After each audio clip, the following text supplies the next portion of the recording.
Hi friends, ಇದು ಮಸ್ತ್ ಮಗ ಚಾನಲ್ನ ಇಂಟರ್ನ್ಯಾಷನಲ್ ಬುಲೆಟಿನ್ ಸುತ್ತು ಜಗತ್ತು. ನಾನು ಅಮರ್ ಪ್ರಸಾದ್. ಸ್ನೇಹಿತರೆ, ಇರಾನ್ ಯುದ್ಧಕ್ಕೆ ದೊಡ್ಡ ತಿರುವು ಸಿಗ್ತಾ ಇದೆ. ಅಮೆರಿಕ ಮತ್ತು ಇಸ್ರೇಲ್ ನಡುವೆನೆ ಘರ್ಷಣೆ ಆಗ್ತಾ ಇದೆ. ಅಮೆರಿಕ ಮತ್ತು ಇಸ್ರೇಲ್ ಭಿನ್ನಾಭಿಪ್ರಾಯಕ್ಕೆ ಒಳಗಾಗಿದ್ದಾವೆ, ಅಸಮಾಧಾನ ಆಗಿದೆ ಇಬ್ಬರ ನಡುವೆ ಅನ್ನೋ ಮಾಹಿತಿ ಬರ್ತಾ ಇದೆ. ಈಗ ಇರಾನ್ನ ತೈಲ ಸಂಗ್ರಹ ಘಟಕಗಳ ಮೇಲೆ ಇಸ್ರೇಲ್ ದಾಳಿ ಮಾಡ್ತು, ನೂರಾರು ಮಿಸೈಲ್ ನುಗ್ಗಿಸ್ಬಿಡ್ತು. ಈ ಒಂದೇ ಒಂದು ದಾಳಿ ಯುದ್ಧಕ್ಕೆ ಹೊಸ ತಿರುವನ್ನ ಕೊಡಬಹುದು ಅಂತ ಅನೇಕರು ವಿಶ್ಲೇಷಣೆ ಮಾಡ್ತಿದ್ದಾರೆ. ಇದೇ ವಿಚಾರಕ್ಕೆ ಸಂಬಂಧಪಟ್ಟಂತೆ ಇಸ್ರೇಲ್ ಮತ್ತು ಅಮೆರಿಕ ನಡುವೆ ಅಸಮಾಧಾನ ಸ್ಫೋಟಗೊಂಡಿದೆ ಅಂತ. ಇಸ್ರೇಲ್ ಮಾಡಿದ ಈ ದಾಳಿಗೆ ಅಮೆರಿಕ ಫುಲ್ ಸಿಟ್ ಮಾಡ್ಕೊಂಡಿದೆ. ಟ್ರಂಪ್ ಫುಲ್ ರೊಚ್ಚಿಗೆದ್ದು ಬಿಟ್ಟಿದ್ದಾರೆ.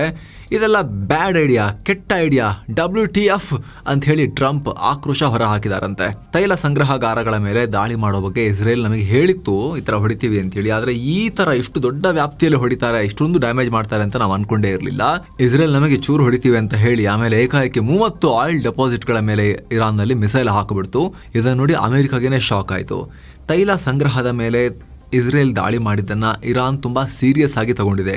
ಅವರು ಈಗ ಮಿತ್ರರ ತೈಲಗಾರಗಳನ್ನ ಕೂಡ ಟಾರ್ಗೆಟ್ ಮಾಡ್ತಾ ಇದ್ದಾರೆ. ಇದರಿಂದ ತೈಲ ಬೆಲೆ ಇನ್ನಷ್ಟು ಆಕಾಶಕ್ಕೆ ಏರುತ್ತೆ.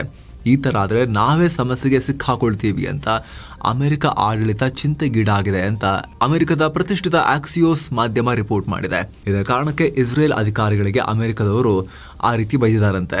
ಈ ಭಿನ್ನಾಭಿಪ್ರಾಯದಿಂದ ಇಸ್ರೇಲ್ ಮತ್ತು ಅಮೆರಿಕ ನಡುವೆ ಅಸಮಾಧಾನ ಇದ್ದಿದೆ. ಟ್ರಂಪ್ ಕೂಡ ರೊಚ್ಚಿಗೆದ್ದಿದ್ದಾರೆ ಅಂತ ರಿಪೋರ್ಟ್ ನಲ್ಲಿ ಉಲ್ಲೇಖ ಮಾಡಿದ್ದಾರೆ. ಟ್ರಂಪ್ ಅಡ್ವೈಸರ್ ಕೂಡ ಈ ತರ ದಾಳಿ ಆಗೋದು ಅಧ್ಯಕ್ಷರಿಗೆ ಇಷ್ಟ ಇಲ್ಲ. ಅವರು ತೈಲವನ್ನ ಉಳಿಸೋಕೆ ಬಯಸ್ತಾರೆ ಹೊರತು ಈ ತರ ವೇಸ್ಟ್ ಮಾಡಕ್ಕಲ್ಲ. ತೈಲವನ್ನ ಯುದ್ಧ ಮಾಡ್ತೀವಿ ಅಂತ ಹೇಳಿ ತೈಲ ವೇಸ್ಟ್ ಮಾಡ್ತಿರಲ್ರಿ, ಅಯ್ಯೋ ಎಷ್ಟೊಂದು ತೈಲ ಅಂತ ಹೇಳಿ ಟ್ರಂಪ್ಗೆ ಈಗ ಹೊಟ್ಟೆ ಉರಿದಿದೆ ಅಂತ. ಈಗ ಇದರಿಂದ ನಮಗೂ ಬೆಲೆ ಏರಿಕೆ ಆಗುತ್ತಲ್ವಾ ಈಗ ಅಂತ ಹೇಳಿ ಸದ್ಯ ಇದ್ರ ಬಗ್ಗೆ ಇಸ್ರೇಲ್ ಮತ್ತು ಅಮೆರಿಕದ ಉನ್ನತ ಮಟ್ಟದ ನಾಯಕರು ಮೀಟಿಂಗ್ ಮಾಡ್ತಾರೆ. ಹಿರಿಯ ಅಧಿಕಾರಿಗಳ ನೇತೃತ್ವದಲ್ಲಿ ಭಿನ್ನಾಭಿಪ್ರಾಯ ಶಮನ ಮಾಡೋಕೆ ಫೈರ್ ಫೈಟಿಂಗ್ ಶುರುವಾಗಿದೆ ಒಳಗಡೆನೆ ಈ ಮೈತ್ರಿಕೂಟದಲ್ಲಿ, ಅಮೆರಿಕ ಇಸ್ರೇಲ್ ನ ಮೈತ್ರಿಯಲ್ಲಿ ಅನ್ನೋ ರಿಪೋರ್ಟ್ಸ್ ಈಗ ಬರ್ತಾ ಇದಾವೆ. ಸ್ನೇಹಿತರೆ, ಏನಾಗಿತ್ತು ಅಂದ್ರೆ ಶನಿವಾರ ಮತ್ತು ಭಾನುವಾರ ನಡುವಿನ ರಾತ್ರಿಯಲ್ಲಿ ಇಸ್ರೇಲ್ ಇರಾನ್ನ 30 ಆಯಿಲ್ ಫೆಸಿಲಿಟಿಗಳ ಮೇಲೆ ದಾಳಿ ಮಾಡಿತ್ತು. ಈ ದಾಳಿಯನ್ನ ಯಾರು ಊಹೆ ಮಾಡಿರ್ಲಿಲ್ಲ, ಯಾಕಂದ್ರೆ ಇಲ್ಲಿಗೆ ಹೊಡಿತಾರೆ ಅಂತ ಯಾರು ಅಂದ್ಕೊಂಡಿರ್ಲಿಲ್ಲ. ಆದ್ರೆ ಇಸ್ರೇಲ್ ಇದನ್ನ ಸಮರ್ಥನೆ ಮಾಡಿಕೊಂಡಿತ್ತು. ಇರಾನ್ ಸೇನೆಗೆ ಇಂಧನ ಹೋಗೋದನ್ನ ತಪ್ಪಿಸೋಕೆ ಹಾಗೆ ನಮ್ಮ ನಾಗರಿಕರ ಮೇಲೆ ಇರಾನ್ ಮಾಡ್ತಿರೋ ದಾಳಿಯನ್ನ ನಿಲ್ಲಿಸೋಕೆ ಈ ವಾರ್ನಿಂಗ್ ಕೊಟ್ಟಿದ್ದೀವಿ ಅಂತ ಹೇಳಿತ್ತು. ಇದಕ್ಕೆ ಇರಾನ್ ಕೂಡ ಪ್ರತಿದಾಳಿಯ ಎಚ್ಚರಿಕೆ ಕೊಟ್ಟಿತ್ತು. ಇರಾನ್ ಸಂಸತ್ನ ಸ್ಪೀಕರ್ ಮೊಹಮ್ಮದ್ ಬಘೇರ್ ಮತ್ತು ಸೇನಾ ಕಾರ್ಯಾಚರಣೆಯ ವಕ್ತಾರರು ಮಾತನಾಡಿ ಇದಕ್ಕೆ ಸೇಡ್ ತೀರಿಸ್ಕೊಳ್ತೀವಿ. ನಮ್ಮ ತೈಲ ಮೂಲಗಳ ಮೇಲೆ ನೀವು ಹೊಡೆಯೋಕೆ ಶುರು ಮಾಡಿದ್ರೆ ಇಡೀ ಮಿಡಲ್ ಈಸ್ಟ್ ನ ಎಲ್ಲ ತೈಲಗಾರಗಳ ಮೇಲೂ ನಾವು ದಾಳಿ ಮಾಡ್ತೀವಿ. ಆಗ ತೈಲ ಬೆಲೆ $200 ಪರ್ ಬ್ಯಾರಲ್ಗೆ ಹೋಗುತ್ತೆ, ಅನುಭವಿಸಿ ಅಂತ ವಾರ್ನಿಂಗ್ ಕೊಟ್ಟಿದ್ರು. ಹೀಗಾಗಿ ಅಮೆರಿಕ ಇಸ್ರೇಲ್ಗೆ ಈ ತರ ಬೈದಿದೆ ಅಂತ ಹೇಳ್ತಾ ಇದ್ದಾರೆ.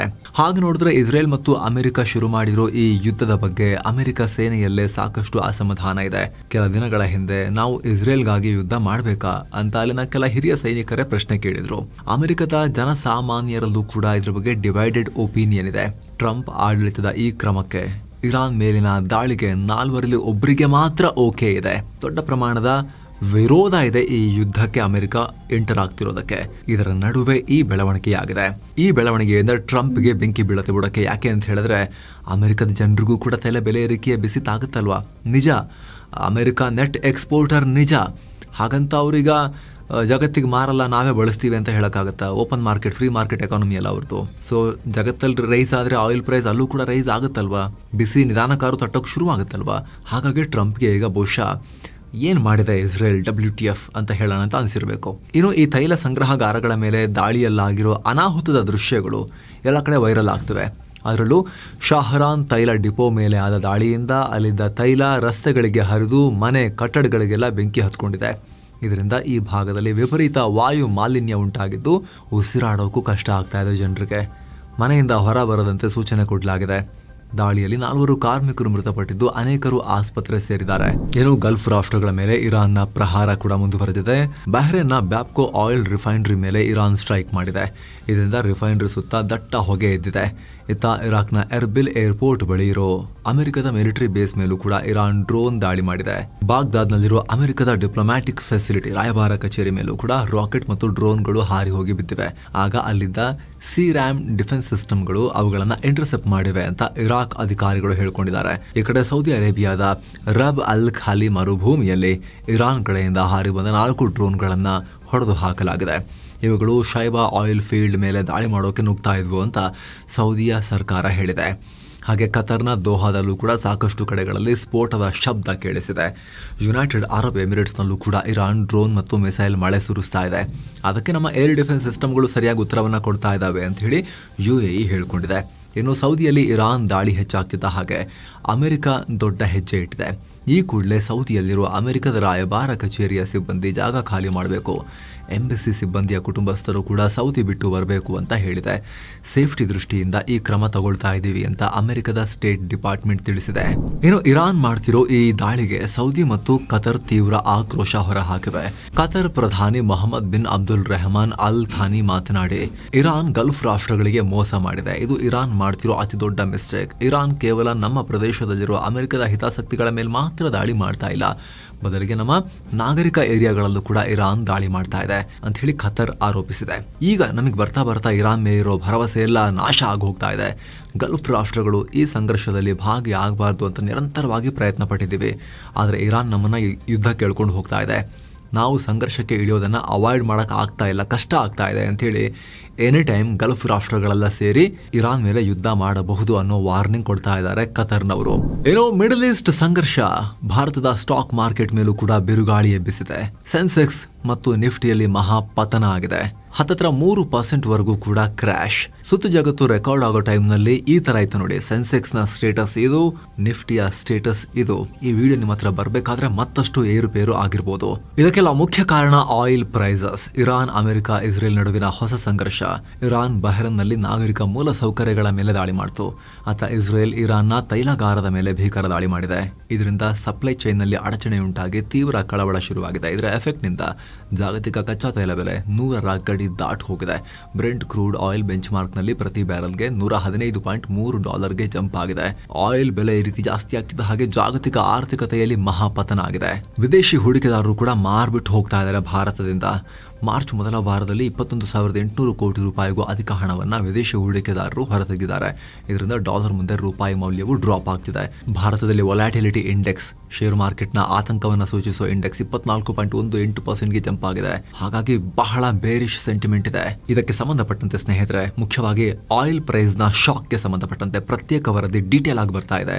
ಇದು ಲಾಂಗ್ ಟರ್ಮ್ ನಲ್ಲಿ ಎಂತ ದೊಡ್ಡ ಅನಾಹುತಕ್ಕೆ ಕಾರಣ ಆಗಬಹುದು, ಏನ್ ನಡೀತಿದೆ ಅಂತ ಹೇಳಿ ಅದನ್ನ ಮಿಸ್ ಇಲ್ಲದೆ ನೋಡಿ. ಅತಿ ಶೀಘ್ರದಲ್ಲಿ ಅದ್ ನಿಮ್ಮ ಮುಂದೆ ತಲುಪುತ್ತೆ. ಹಾಗೆ ಸ್ನೇಹಿತರೆ, ಇಂಥ ಅನ್ಸರ್ಟನ್ ಟೈಮ್ಸ್ ನಲ್ಲಿ 2 ತರದ ಹೂಡಿಕೆದಾರರು. ಕೆಲವರು ಬುಲ್ಲಿಶ್ ಹೂಡಿಕೆದಾರರು, ಬಿದ್ದಿದೆ ನಾನು ಖರೀದಿ ಮಾಡ್ತೀನಿ ಅಂತ. ಇನ್ನು ಕೆಲವರು ಹೇಗೆ ಅಂದ್ರೆ ಸ್ವಲ್ಪ ವೇಟ್ ಮಾಡಿ ನೋಡ್ತೀನಿ, ಯಾವಾಗ ಮೇಲಕ್ಕೆ ಹೋಗುತ್ತೋ ಗೊತ್ತಿಲ್ಲ, ವರ್ಷಗಟ್ಟಲೆ ಯುದ್ಧ ನಡೆದ್ರೆ ಸ್ವಲ್ಪ ವೇಟ್ ಮಾಡಿ ನೋಡ್ತೀನಿ ಅನ್ನೋರು. ಇನ್ನು ಕೆಲವರು ಡಿಫೆನ್ಸಿವ್ ಇನ್ವೆಸ್ಟರ್ಸ್. ನನಗೆ ಇಂಥ ಟೈಮ್ನಲ್ಲಿ ಮಾರ್ಕೆಟ್ನಲ್ಲಿ ಬೆಂಕಿ ಕೈ ಹಾಕಿ ಕಾಯಿನ್ ಎತ್ತೋ ಅಭ್ಯಾಸ ಇಲ್ಲ, ನಾನು ಸುಮ್ಮನೆ ಇರ್ತೀನಿ, ನಾನು ಸೇಫರ್ ಸೈಡ್ ಇರ್ತೀನಿ ಅನ್ನೋ ಹೂಡಿಕೆದಾರರು ಕೂಡ ಇರ್ತಾರೆ. ಅಂತವರಿಗೆ ಏನಾದರೂ FD ಮೇಲೆ ಆಸಕ್ತಿ ಇತ್ತು ಅಂತ ಹೇಳಿದ್ರೆ ಹೈ ಇಂಟ್ರೆಸ್ಟ್ ರೇಟ್ನ FD ಅನ್ನ ಲಾಕ್ ಮಾಡ್ಕೊಳ್ಳೋಕೆ ನೀವು ಸ್ಟೇಬಲ್ ಮನಿ ಆಪ್ ಅನ್ನ ಯೂಸ್ ಮಾಡಬಹುದು. ಭಾರತದ ಎಲ್ಲಾ ಬ್ಯಾಂಕ್ಗಳ ಇಂಟ್ರೆಸ್ಟ್ ರೇಟ್ ಅನ್ನ ಕಂಪೇರ್ ಮಾಡಿ ಹೈಯೆಸ್ಟ್ ಇಂಟ್ರೆಸ್ಟ್ ರೇಟ್ ಕೊಡೋ FDಗಳನ್ನ ನೀವು ಈಸಿಯಾಗಿ ಕೆಲವೇ ಕ್ಲಿಕ್ಸ್ ಅಲ್ಲಿ ಬುಕ್ ಮಾಡಬಹುದು. ನಿಮ್ಮ ಗಮನಕ್ಕಿರಲಿ ಸ್ನೇಹಿತರೆ, ಎಲ್ಲಾ ಬ್ಯಾಂಕ್ ಹಾಗೂ ಸ್ಮಾಲ್ ಫಿನಾನ್ಸ್ ಬ್ಯಾಂಕ್ಗಳ FDಗಳಿಗೆ RBI ನ DICGC 5 ಲಕ್ಷ ರೂಪಾಯಿ ತನಕ ಇನ್ಶೂರೆನ್ಸ್ ಕೊಡುತ್ತೆ ಡೆಪಾಸಿಟ್ಗೆ. ಸೊ ಭಾರತೀಯರ ಪಾಲಿಗೆ already safe fixed income instrument ಆಗಿರೋ FD ಇದರಿಂದ ಮತ್ತಷ್ಟು ಅಟ್ರಾಕ್ಟಿವ್ ಆಗುತ್ತೆ. ಯಾರಿಗೆಲ್ಲ ಆಸಕ್ತಿ ಇದೆ ಮಿಸ್ ಮಾಡದೆ ಡಿಸ್ಕ್ರಿಪ್ಷನ್ ಮತ್ತು ಪಿನ್ ಮಾಡಿರೋ ಕಾಮೆಂಟ್ ಅನ್ನ ಚೆಕ್ ಮಾಡಿ ಸ್ನೇಹಿತರೆ. ಬನ್ನೀಗ ಕಂಟಿನ್ಯೂ ಮಾಡೋಣ. ಸ್ನೇಹಿತರೆ, ಅಲುಗಾಡಿರೋದು ಕೇವಲ ಭಾರತದ ಮಾರ್ಕೆಟ್ ಮಾತ್ರ ಅಲ್ಲ. ಜಪಾನ್ನ ನಿಕಾಯ್ 6% ಕುಸಿತ ಕಾಣ್ತು. ಸೌತ್ ಕೊರಿಯಾದ ಕಾಸ್ಪಿ ಇಂಡೆಕ್ಸ್ 8% ಕ್ರಾಶ್ ಆಯಿತು. ಹಾಂಗ್ಕಾಂಗ್ನ ಹ್ಯಾಂಗ್ಸೆಂಗ್ ಇಂಡೆಕ್ಸ್ 3% ಕ್ರಾಶ್ ಆಯಿತು ಇಂಟರ್ಡೇನಲ್ಲಿ. ಚೈನಾದ ಶಾಂಘೈ ಕಾಂಪೋಸಿಟ್ ಇಂಡೆಕ್ಸ್ 1% ಅಧಿಕ ಕುಸಿತು. ಅಮೆರಿಕದ ನ್ಯಾಸ್ಡ್ಯಾಕ್ 1.5% ಅಧಿಕ ನೋಸ್ ಡೈವ್ ಹೊಡಿತು. ಮತ್ತೊಂದು ಕಡೆ ಲಂಡನ್ನ ಫುಟ್ಸಿ ಅಥವಾ FTSE 100, ಫ್ರಾನ್ಸ್ನ CAC 40, ಜರ್ಮನಿಯ ಡ್ಯಾಕ್ಸ್ ಇಂಡೆಕ್ಸ್ ಎಲ್ಲ 1% ಅಧಿಕ ಡ್ರಾಪ್ ಆದವು. ಏನೋ ಫೆಬ್ರವರಿ 28ನೇ ತಾರೀಕು ಈ ಸಂಘರ್ಷ ಶುರುವಾದಾಗ ಇರಾನ್ನ ಮಿನ್ನಾಬ್ನಲ್ಲಿರೋ ಶಾಲೆಯೊಂದರ ಮೇಲೆ ಮಿಸೈಲ್ ದಾಳಿಯಾಗಿತ್ತು. ಅದರಲ್ಲಿ ಸುಮಾರು 175 ಇರಾನ್ ವಿದ್ಯಾರ್ಥಿನಿಯರು ಮೃತಪಟ್ಟಿದ್ರು. ಈ ದಾಳಿ ಯಾರು ಮಾಡಿದ್ದು ಅನ್ನೋ ಗೊಂದಲ ಇತ್ತು. ಈಗ ಈ ದಾಳಿಯನ್ನ ಅಮೆರಿಕವೇ ಮಾಡಿರಬಹುದು ಅಂತ ಅಮೆರಿಕನ್ ಮೀಡಿಯಾಗಳೇ ರಿಪೋರ್ಟ್ ಮಾಡಿವೆ. ಇದಕ್ಕೊಂದು ಎವಿಡೆನ್ಸ್ ಸಿಕ್ಕಿದೆ. ಏನಂದ್ರೆ ಈ ಶಾಲೆಯ ಪಕ್ಕದಲ್ಲೇ ಇರಾನ್ನ ನೇವಲ್ ಬೇಸ್ ಮೇಲೆ ಮಿಸೈಲ್ ದಾಳಿಯಾಗಿತ್ತು. ಆ ಮಿಸೈಲ್ಗಳು ಕೂಡ ಬಂದು ಬೀಳ್ತಿರೋ ದೃಶ್ಯ ವೈರಲ್ ಆಗಿತ್ತು. ಈಗ ಆ ಕ್ಷಿಪಣಿ ಅಮೆರಿಕದ ಲಾಂಗ್ ರೇಂಜ್ ಟೊಮಹ್ಯಾಕ್ ಕ್ರೂಸ್ ಮಿಸೈಲ್ ಅಂತ ನ್ಯೂಯಾರ್ಕ್ ಟೈಮ್ಸ್ ವಿಶ್ಲೇಷಣೆ ಮಾಡಿದೆ. ಈ video, satellite images, social media post ಗಳನ್ನ ಒಟ್ಟಿಗೆ ನೋಡಿದಾಗ ಆ ನೇವಲ್ ಬೇಸ್ ಸುತ್ತ ಹಲವು ಬಿಲ್ಡಿಂಗ್ ಗಳ ಮೇಲೆ ಅವತ್ತು ದಾಳಿ ಮಾಡಲಾಯಿತು. ಆ ಟೈಮ್ ನಲ್ಲಿ ಮಿಸೈಲ್ ಹೋಗಿ ಈ ಶಾಲೆಗೂ ಅಪ್ಪಳಿಸಿರೋ ಸಾಧ್ಯತೆ ಇದೆ. ಇದರಲ್ಲಿ ಅಮೆರಿಕದ ಪಡೆಗಳ ಪಾತ್ರ ಇರೋದು ಬಹುತೇಕ ಖಚಿತ ಅಂತ ನ್ಯೂಯಾರ್ಕ್ ಟೈಮ್ಸ್ ಹೇಳಿದೆ. ಆದ್ರೆ ಅಮೆರಿಕ ಇದುವರೆಗೂ ಇದನ್ನ ನಾವೇ ಮಾಡಿದ್ದು ಅಂತ ಒಪ್ಕೊಂಡಿಲ್ಲ, ತನಿಖೆ ಮಾಡ್ತೀವಿ ಅಂತ ಹೇಳಿತ್ತು. ಟ್ರಂಪ್ ಅಂತೂ ನಾವು ಮಾಡೇ ಇಲ್ಲ, ಇರಾನೇ ಮಾಡಿರ್ಬೇಕು ಅಂತ ಹೇಳಿದ್ರು. ಈಗ ಅಮೆರಿಕನ್ ಮೀಡಿಯಾಗಳೇ, ನ್ಯೂಯಾರ್ಕ್ ಟೈಮ್ಸ್ ನಂತ ಪ್ರತಿಷ್ಠಿತ ಮೀಡಿಯಾಗಳೇ ಡಾಟ್ಸ್ ನ ಕನೆಕ್ಟ್ ಮಾಡಿಬಿಟ್ಟು ನಮ್ಮ ಪಡೆಗಳ ಫೈರಿಂಗ್ ನಲ್ಲೇ ಮಿಸೈಲ್ ಹೋಗಿ ಅಪ್ಪಳಿಸಿರಬಹುದು ಶಾಲೆ ಮೇಲೆ ಅಂತ ಹೇಳ್ತಾ ಇದ್ದಾರೆ. ಏನು ಇರಾನ್ನ ನೂತನ ಸುಪ್ರೀಂ ಲೀಡರ್ ಆಗಿ ಆಯತುಲ್ಲಾ ಅಲಿ ಖಾಮೆನೈರ ಮಗ ಮೊಜ್ತಬಾ ಖಾಮೆನೈ ನೇಮಕ ಆಗಿದ್ದಾರೆ. ಇದಕ್ಕೆ ಸಂಬಂಧಪಟ್ಟಂತೆ ಒಂದು ಧಾರ್ಮಿಕ ಮುಖಂಡರುಗಳ ವರ್ಗದಲ್ಲಿ ಸ್ವಲ್ಪ ಅಸಮಾಧಾನ ಇದ್ರೂ ಕೂಡ ಓವರ್ ಆಲ್ ಉಳಿದಂತೆ ಎಸ್ಟಾಬ್ಲಿಷ್ಮೆಂಟ್ ಏನಿದೆ ಅದನ್ನ ಸಪೋರ್ಟ್ ಮಾಡ್ತಾ ಇದೆ ಅವ್ರನ್ನ. ಯಾಕಂದ್ರೆ ಆಲ್ರೆಡಿ ಇವರು ಅಪ್ಪ ಇದ್ದಾಗಲೇ ಎಲ್ಲ ಕಂಟ್ರೋಲಿಗೆ ತಗೊಂಡಾಗಿತ್ತು.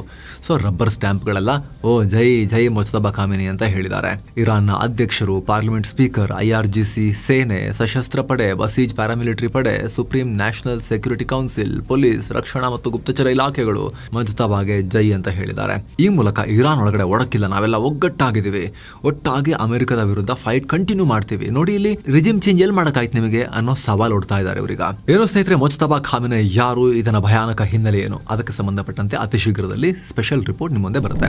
ಇನ್ನು ಇಡೀ ಸಂಘರ್ಷದಲ್ಲಿ ಭಾರತದ ನಿಲುವೇನು ಅಂತ ಭಾರತದ ವಿಪಕ್ಷಗಳು ಪ್ರಶ್ನೆ ಮಾಡ್ತಿವೆ ಸರ್ಕಾರಕ್ಕೆ. ಇದಕ್ಕೆ ವಿದೇಶಾಂಗ ಸಚಿವ ಎಸ್ ಜೈಶಂಕರ್ ರಾಜ್ಯಸಭೆಯಲ್ಲಿ ಉತ್ತರ ಕೊಟ್ಟಿದ್ದಾರೆ. ಈ ಯುದ್ಧದಿಂದ ಭಾರತದ ಹಿತಾಸಕ್ತಿಗೆ ಧಕ್ಕೆ ಆಗ್ತಾ ಇದೆ, ಇದರಿಂದ ಕಳವಳ ಇದೆ ನಮಗೆ ಅಂತ ಹೇಳಿದ್ದಾರೆ. ಕಳವಳ ಇದೆ ಅಲ್ಲದೆ ಫೆಬ್ರವರಿ 28ರಿಂದ ಶುರುವಾಗಿರೋ ಈ ಸಂಘರ್ಷದಲ್ಲಿ ನಾವು 2 ಭಾರತೀಯ ನಾವಿಕರನ್ನ ಕಳ್ಕೊಂಡಿದ್ದೇವೆ, ಹಾಗೆ ಇನ್ನೊಬ್ಬರು ನಾಪತ್ತೆಯಾಗಿದ್ದಾರೆ. ಗಲ್ಫ್ ರಾಷ್ಟ್ರಗಳಲ್ಲಿರೋ ಸುಮಾರು 90 ಲಕ್ಷಕ್ಕೂ ಅಧಿಕ ಭಾರತೀಯರ ಸೇಫ್ಟಿಗೆ ಕೇಂದ್ರ ಸರ್ಕಾರ ಆದ್ಯತೆ ಕೊಡ್ತಾ ಇದೆ. ಅದರ ಭಾಗವಾಗಿ ಈಗ ಆಲ್ರೆಡಿ ಕಾರ್ಯಾಚರಣೆ ಶುರು ಮಾಡಲಾಗಿದೆ. ಇಲ್ಲಿವರೆಗೆ ಸುಮಾರು 67,000 ಭಾರತೀಯರನ್ನ ಯುದ್ಧ ಪೀಡಿತ ಪ್ರದೇಶಗಳಿಂದ ಕರ್ಕೊಂಡ್ಬರಲಾಗಿದೆ. PM ನರೇಂದ್ರ ಮೋದಿ ಕೂಡ ವೈಯಕ್ತಿಕವಾಗಿ ಗಲ್ಫ್ ಸಂಘರ್ಷವನ್ನ ಹತ್ತಿರದಿಂದ ಮಾನಿಟರ್ ಮಾಡ್ತಾ ಇದ್ದಾರೆ. ಭಾರತೀಯರ ಸೇಫ್ಟಿಗೋಸ್ಕರ ಜಾಗತಿಕ ನಾಯಕರೊಂದಿಗೆ ನಿರಂತರವಾಗಿ ಸಂಪರ್ಕದಲ್ಲಿದ್ದಾರೆ. ಇರಾನ್ನ ಬಂದರಿನಲ್ಲಿ ಸಿಕ್ಕಾಕೊಂಡಿದ್ದ ಭಾರತೀಯರಿಗೆ ನೆರವು ಕೊಡಲಾಗ್ತಿದೆ. ಈ ಯುದ್ಧದಲ್ಲಿ ಭಾರತ ಯಾರ ಪರವೂ ಇಲ್ಲ. ನಾವು ಹಿಂಸಾಚಾರ ನಿಲ್ಲಿಸಿ ರಾಜತಾಂತ್ರಿಕ ಮಾತುಕತೆ ಮೂಲಕ ಸಮಸ್ಯೆ ಪರಿಹಾರ ಮಾಡ್ಕೋಬೇಕು ಅಂತ ಹೇಳಿದ್ದೀವಿ ಅಂತ ಎಸ್ ಜೈಶಂಕರ್ ಅವರು ಪಾರ್ಲಿಮೆಂಟ್ಗೆ ಮಾಹಿತಿ ಕೊಟ್ಟಿದ್ದಾರೆ. ಇನ್ನು ಇರಾನ್ ಒಳಗಡೆ ಇಸ್ರೇಲ್ ದಾಳಿಯನ್ನ ಮುಂದುವರೆಸಿದೆ. ಹೊಸದಾಗಿ ಸ್ಫಹಾನ್ನಲ್ಲಿರೋ ಬಸೀಜ್ ಪ್ಯಾರಾಮಿಲಿಟರಿ ಪಡೆ ಮೇಲೆ ದಾಳಿ ಮಾಡಿದೆ. ಈ ಪಡೆಯ ಕಮಾಂಡ್ ಸೆಂಟರ್ ಮತ್ತು IRGCಯ ಪೊಲೀಸ್ ಹೆಡ್ ಕ್ವಾರ್ಟರ್ ಮೇಲೂ ಕೂಡ ದಾಳಿಯಾಗಿದೆ. ಹಾಗೆ ಇತರ ಪ್ರದೇಶಗಳಲ್ಲಿರೋ ರಾಕೆಟ್ ಎಂಜಿನ್ ಪ್ರೊಡಕ್ಷನ್ ಫೆಸಿಲಿಟಿ ಮತ್ತು ಮಿಸೈಲ್ ಲಾಂಚ್ ಸೈಟ್ಗಳನ್ನು ಟಾರ್ಗೆಟ್ ಮಾಡಿದೆ. ಅತ್ತ ಇರಾನ್ ಕೂಡ ಮಿಸೈಲ್ ಹಾರಿಸ್ತಾ ಇದೆ ಇಸ್ರೇಲ್ ಮೇಲೆ, ಆದರೆ ಅದನ್ನು ನಾವು ಡಿಟೆಕ್ಟ್ ಮಾಡಿ ಹೊಡೆದು ಹಾಕ್ತಾ ಇದ್ದೀವಿ ಅಂತ ಇಸ್ರೇಲ್ ಸೇನೆ ಹೇಳಿದೆ. ಅತ್ತ ಲೆಬನಾನ್ ರಾಜಧಾನಿ ಬೈರೂತ್ ಮೇಲೆ ಇಸ್ರೇಲ್ನ ದಾಳಿ ಆ ಕಡೆನೂ ಕಂಟಿನ್ಯೂ ಆಗಿದೆ. ಬೈರೂತ್ನಲ್ಲಿ ದೊಡ್ಡ ಸ್ಫೋಟಗಳು ಉಂಟಾಗಿವೆ, ದಟ್ಟ ಹೊಗೆ ಎದ್ದಿದೆ. ಅತ್ತ ಲೆಬನಾನ್ನ ತೈರ್ ಅಲ್ ಡಬಾ ಅನ್ನೋ ಪ್ರದೇಶದ ಮೇಲೆ ನಡೆದ ಇಸ್ರೇಲ್ ದಾಳಿಗೆ 3 ಪ್ರಾಣ ಕಳ್ಕೊಂಡಿದ್ದಾರೆ, 15 ಮಂದಿ ಗಾಯಗೊಂಡಿದ್ದಾರೆ ಅಂತ ಲೆಬನಾನ್ನ ಆರೋಗ್ಯ ಸಚಿವಾಲಯ ಮಾಹಿತಿ ಕೊಟ್ಟಿದೆ. ಈ ಕಡೆ ಲೆಬನಾನ್ನ ಒಡೆಸೆ ಹಳ್ಳಿಯ ಹೊರ ವಲಯದಲ್ಲಿ ಇಸ್ರೇಲಿ ಸೈನಿಕರನ್ನ ಟಾರ್ಗೆಟ್ ಮಾಡಿದೀವಿ ನಾವು ಅಂತ ಹೆಜ್ಬುಲ್ಲಾ ಹೇಳಿದೆ. ದಾಳಿಯಿಂದ ಇಸ್ರೇಲ್ಗೆ ಎಷ್ಟು ಡ್ಯಾಮೇಜಸ್ ಆಯಿತು ಅದ್ರ ಬಗ್ಗೆ ಏನೂ ಕ್ಲಾರಿಟಿ ಕೊಟ್ಟಿಲ್ಲ. ಏನೋ ಇರಾನ್ ತನ್ನ ಜನರಿಗೆ ಮತ್ತೆ ಬೆದರಿಸಿದೆ. ಇರಾನ್ ಸರ್ಕಾರವನ್ನ ವಿರೋಧಿಸಿ ಯಾರಾದರೂ ಮಾತನಾಡಿದ್ರೆ ಅಂಥವ್ರನ್ನ ನಾವು ಸುಮ್ಮನೆ ಬಿಡೋದಿಲ್ಲ. ಇರಾನ್ ಒಳಗಿದ್ದು ಮಾಡಿದ್ರು ಅಷ್ಟೇ, ಇರಾನ್ ಹೊರಗಿದ್ದು ಟೀಕೆ ಮಾಡಿದ್ರು ಅಷ್ಟೇ, ಅವರ ಆಸ್ತಿಯನ್ನು ಮುಟ್ಟುಗೋಲು ಹಾಕೋತೀವಿ ಅಂತ ಹೇಳಿ ವಾರ್ನಿಂಗ್ ಕೊಟ್ಟಿದೆ. ಇರಾನ್ನ ಅಟಾರ್ನಿ ಜನರಲ್ ಕಚೇರಿ ಈ ಬಗ್ಗೆ ಅಧಿಕೃತವಾಗಿ ಹೇಳಿಕೆ ಕೂಡ ಕೊಟ್ಟಿದೆ. ಯಾವ ಇರಾನಿಯನ್ನರು ಶತ್ರು ರಾಷ್ಟ್ರಗಳು ಅಂದರೆ ಇಸ್ರೇಲ್ ಮತ್ತು ಇತರ ಇರಾನ್ ವಿರೋಧಿ ರಾಷ್ಟ್ರಗಳೊಂದಿಗೆ ಕೈ ಜೋಡಿಸ್ತಾರೋ ಅವರಿಗೆ ಇರಾನ್ನಲ್ಲಿ ಇರೋ ಅರ್ಹತೆನೇ ಇಲ್ಲ. ಅವರ ಆಸ್ತಿಯನ್ನು ಕೂಡ ಕಾನೂನು ಪ್ರಕಾರ ನಾವು ಸೀಸ್ ಮಾಡ್ತೇವೆ. ಹಾಗೆ ಇಸ್ರೇಲ್ ಪರ ಯಾರೇ ಕೆಲಸ ಮಾಡಿದ್ರು ಕಠಿಣ ಕ್ರಮ ತಗೋಬೇಕಾಗುತ್ತೆ ಅಂಥೇಳಿ ವಾರ್ನಿಂಗ್ ಕೊಟ್ಟಿದೆ. ಇಲ್ಲಿ ಗಮನಿಸಿ, ಇಸ್ರೇಲ್ ಪರ ಅಮೆರಿಕದ ಪರ ಕೆಲಸ ಮಾಡೋದಂದ್ರೆ ಗೂಢಚರ್ಯ ಆಗಿರಬೇಕು ಅಂತಿಲ್ಲ.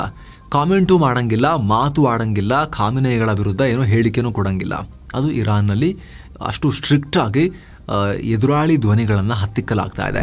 ಇನ್ನು ಸೌದಿ ಅರೇಬಿಯಾದ ಅಲ್ ಖರ್ಜ್ನಲ್ಲಿ ಇರಾನ್ ಮಾಡಿದ ಮಿಸೈಲ್ ದಾಳಿಗೆ 2 ಮೃತಪಟ್ಟಿದ್ದು, ಅದರಲ್ಲಿ ಒಬ್ಬರು ಭಾರತದವರು ಅಂತ ಸುದ್ದಿ ಇತ್ತಲ್ಲ.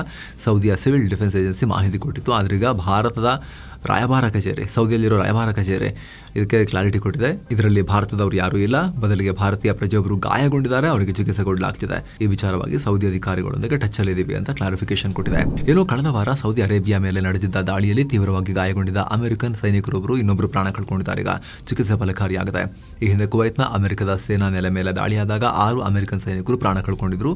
ಈಗ ಮಿಡಲ್ ಈಸ್ಟ್ನಲ್ಲಿ ಮೃತಪಟ್ಟ ಅಮೆರಿಕನ್ ಸೈನಿಕರ ಸಂಖ್ಯೆ ಈಗ 7ಕ್ಕೆ ಏರಿಕೆಯಾಗಿದೆ.